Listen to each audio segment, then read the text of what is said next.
There are 6 mannequins, 2 identical males, 2 identical females, and 2 identical children. And the question is in how many unique ways these can be arranged in a row.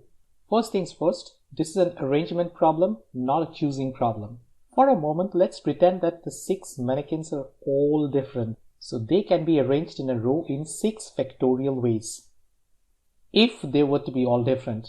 In reality, they aren't. There are actually 3 different groups of 2 identical pieces. So we need to apply the Mississippi rule over here. What's that rule about? In a set of n items, if B are identical and of one type, C are identical and of another type, and D are identical and of a third type, so there are 3 different types, the total number of distinct ways the n items could be arranged is given as factorial n over factorial b times factorial c times factorial d. And this is exactly what we are going to use in our formula. In our case, n is equal to 6, the total number of mannequins. B is 2, that's the number of male mannequins. C is also 2, that's the number of female mannequins. And D is also 2, that's the number of child mannequins. So we have this as factorial 6, that is 6 times 5 times 4 times 3 times 2 times 1 over factorial 2 is 2 times 1 times factorial 2 times factorial 2. So we have a 2 here and a 2 here and a 2 here. So 2 times 2 times 2 is 8. We can cross out the 4 and the 2 from the numerator. So we are left with 6 times 5 times 3. 6 times 5 is 30. 30 times 3 is 90. So the number of unique ways in which the mannequins can be arranged in a row is factorial 6 over factorial 2 times factorial 2 times factorial 2, which is equal to 90.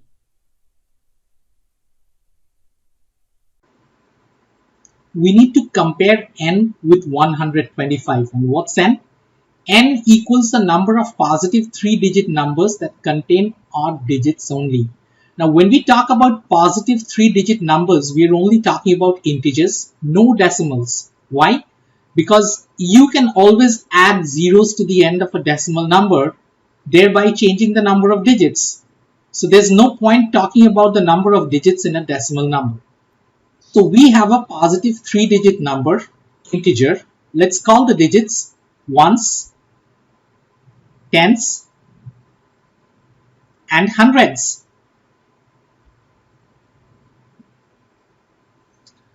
We can choose the hundreds digit. Keep in mind that the digits have to be odd. So we can choose this in 5 different ways because the digits could either be, the hundreds digit could either be 1 or 3 or 5 or 7 or 9. So 5 options for this one. Similarly, there are 5 different options for each one of the hundreds digits. Let's say you pick 1 as the hundreds digit. There are 5 different options. Again, 1, 3, 5, 7 and 9 for the tens digit. So that gives 5 times 5, which is 25 different options. 5 for 1 in the hundreds place, another 5 for 3 in the hundreds place, another for 5 in the hundreds place, and so on. And similarly, we have for each one of these 25 options, we have 5 different options to pick for the ones place. That's again 1, 3, 5, 7 and 9. And therefore, the total number of ways we could do this, pick odd digits only for the 3-digit number, is 5 times 5 times 5, which is equal to 125. Therefore, n is equal to 125. The 2 columns are exactly equal. The 2 quantities are equal. Let's begin by letting the following letters represent the boys and the girls. Now I'm going to take this task of selecting a 4-person committee and break it into 2 stages. The first stage will be to select 2 boys for the committee, and the second stage will be to select 2 girls for the committee. Stage 1. In how many ways can we select 2 boys for the committee? Well, before we can answer this question, we must answer a different question first. Does order matter here? For example, is selecting boys B and E different from selecting boys E and B? And the answer here is no. Order does not matter. We are still selecting the same two boys. So if order does not matter, we are dealing with a combination question, and we have a nice formula for that. Now let's return to stage 1. In how many ways can we select two boys? Well, we have 5 boys to choose from, and we are choosing 2 of them. We can accomplish this in 5 choose 2 ways, or 5 see 2 ways.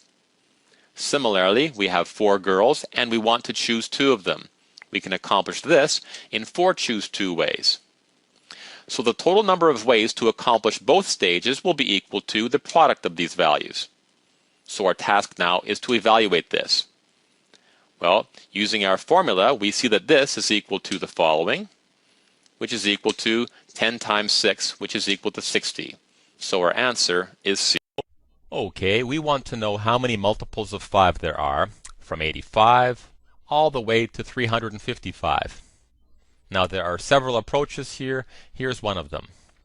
Since each of these numbers is a multiple of 5, we can rewrite them as follows. 85 is equal to 17 times 5, 90 is equal to 18 times 5, and so on. We want to know how many numbers we have altogether. Another way to look at this is to ask how many integers are there from 17 to 71 inclusive.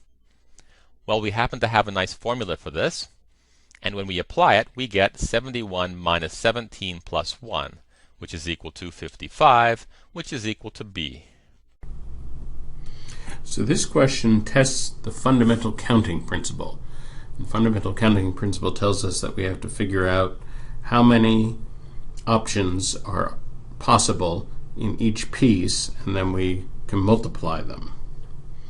So for example, for the salads, we have 8 choices. For the main course, we have 5 choices. Now with dessert, we get 2 different desserts. I like this place. They give you 2 different desserts. So how do we figure this out? Well, that would be from the 6 possibilities, how many ways could we pick 2 different things? This is 6 choose 2. And the shortcut for this is simply that we can do 6 times 1 minus 6 divided by 2, 30 divided by 2, which is 15. And so now we have to multiply these 3, of course, without a calculator. Well, 8 times 5, that's just 40. And 40 times 15, well, think about it. 4 times 15 is 60. So 40 times 15 must be 600. And indeed, that's the answer choice D. So this is a question that lends itself well to something that is sometimes called the Mississippi rule. The Mississippi rule is when we're figuring out permutations, that is different orders, and we have repeated elements, as the word Mississippi has repeated letters. And the basic idea is that it is, if we have, say, n total elements of which r are repeated, then n factorial would give us all the orders, but of course, among each group, the r's could be rearranged in any orders, and it wouldn't make any difference. So to eliminate the repetitions, we'd have to divide by r factorial. So this is explained in more detail in the lesson, in the related lesson, and this formula is given. Here we can just plug into this formula. The number of arrangements would be 7 factorial divided by 3 factorial. Well, 7 factorial, of course, would be 7 times 6 times 5 times 4 times 3 times 2 times 1. And we're dividing this by 3 times 2 times 1. So we cancel all that. We get 7 times 6 times 5 times 4. 7 times 6 is 42. 4 times 5 is 20. 2 times 42 is 84. So 20 times 42 is 840. And that is the answer.